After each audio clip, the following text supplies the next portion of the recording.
అధికారంలోకి వచ్చే ముందు ఒక మాట, వచ్చిన తర్వాత మరొక మాట. స్థూలంగా చెప్పాలంటే ఓడ ఎక్కే ముందు ఓడ మల్లన్న, ఓడ దాటిన తర్వాత బోడి మల్లయ్య. ఇదే సామెత. అందుకే శ్మశాన ముందు ముగ్గు, రాజకీయ నాయకులకు సిగ్గు ఉండవని వెనకటి ఓ సినిమాలో ఓ రచయిత తన మాటల ద్వారా ఎప్పుడో చెప్పారు. ఇటీవల ఏపీ ఎన్నికలకు ముందు ప్రచారం జోరుగా సాగింది. కూటమి నాయకులు సూపర్ 6 పథకాలను ఘనంగా ప్రచారం చేశారు. ఖచ్చితంగా అమలు చేస్తామని ప్రకటించారు. జగన్ వల్ల ఆంధ్రప్రదేశ్ శ్రీలంకలా మారిపోయిందని ఆరోపించారు. ఏపీ ప్రజలకు సంక్షేమ ఫలాలను అందిస్తామని ప్రకటించారు. కానీ ఇప్పుడేమో నీతి ఆయోగ్ నివేదికను పక్కలో పెట్టుకుని రాష్ట్ర ఆర్థిక పరిస్థితి బాగోలేదని, అప్పు తీసుకొస్తే తప్ప పూట గడిచే పరిస్థితి లేదని, ఇలాంటప్పుడు పథకాలు అమలు చేసే అవకాశం లేదని చంద్రబాబు కుండబద్దలు కొట్టారు. దీనంతటికీ జగన్ పరిపాలనలోని వైఫల్యమే కారణమని స్పష్టం చేశారు. మొత్తంగా సూపర్ 6 పథకాలను డైవర్ట్ చేశారు. కానీ ఇప్పుడే వైసీపీ నాయకులు అలర్ట్ అయిపోయారు. 11 స్థానాలు గెలుచుకుని తీవ్రంగా నిరాశలో కూరుకుపోయిన వారికి ఇప్పుడు సూపర్ 6 పథకాల డైవర్షన్ సరికొత్త మార్గంగా నిలుస్తోంది. దీని ఆధారంగానే వైసీపీ నాయకులు సోషల్ మీడియా క్యాంపెయిన్ మొదలుపెట్టారు. ఎన్నికల ప్రచారానికి ముందు నారా లోకేష్ ప్రఖ్యాత జర్నలిస్ట్ జాఫా ఇంటర్వ్యూలో మాట్లాడిన మాటలకు సంబంధించిన వీడియోను వైరల్ చేస్తున్నారు. ఆ వీడియోలో నారా లోకేష్ ఎన్నికల ప్రచారంలో మాట్లాడుతూ రాష్ట్ర ఆర్థిక పరిస్థితిని దృష్టిలో పెట్టుకుని సూపర్ 6 పథకాలకు రూపకల్పన చేశాం.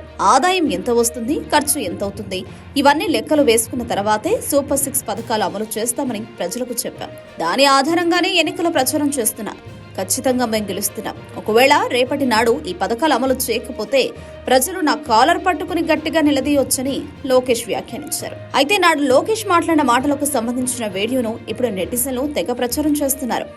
సూపర్ 6 పథకాలకు చంద్రబాబు నాయుడు మంగళం పాడేశారు. జగన్మోహన్ రెడ్డి వైఫల్యం వల్లే ఈ పథకాలు అమలు చేయలేకపోతున్నామని ప్రకటించారు. అయితే ఎన్నికలకు ముందు లోకేష్ లాంటి నాయకులు సూపర్ 6 పథకాలు అమలు చేయకపోతే గల్లా గుంచి అడగాలని చెప్పారు. ఇప్పుడు ప్రజలు నారా లోకేష్ కనిపిస్తే గల్లా గుంచి పథకాల గురించి అడగాలి. సూపర్ 6 పథకాలు ఎప్పటి నుంచి అమలు చేస్తారో చెప్పమని నిలదీయాలని వైసీపీ నాయకులు తమ సోషల్ మీడియా ప్రచారంలో చెప్తున్నారు. మరి దీనిపై టీడీపీ నాయకులు ఏ విధంగా స్పందిస్తారో చూడాల్సి ఉంది. ఏపీలో ఉండే ప్రజల్లారా, నారా లోకేష్ గారు కానీ మీకు బయట కనబడితే చొక్కా పట్టుకొని నిలదీయండి. సూపర్ 6 ఎప్పుడు ఇస్తావయ్యా అని చెప్పి నిలదీయండి. ఎందుకరా ఈ మాట అంటున్నావు అంటే కంప్లీట్గా ఈ వీడియో మొత్తం చూసిన తర్వాత మీరే డిసైడ్ అవ్వండి. కామెంట్ చేయండి.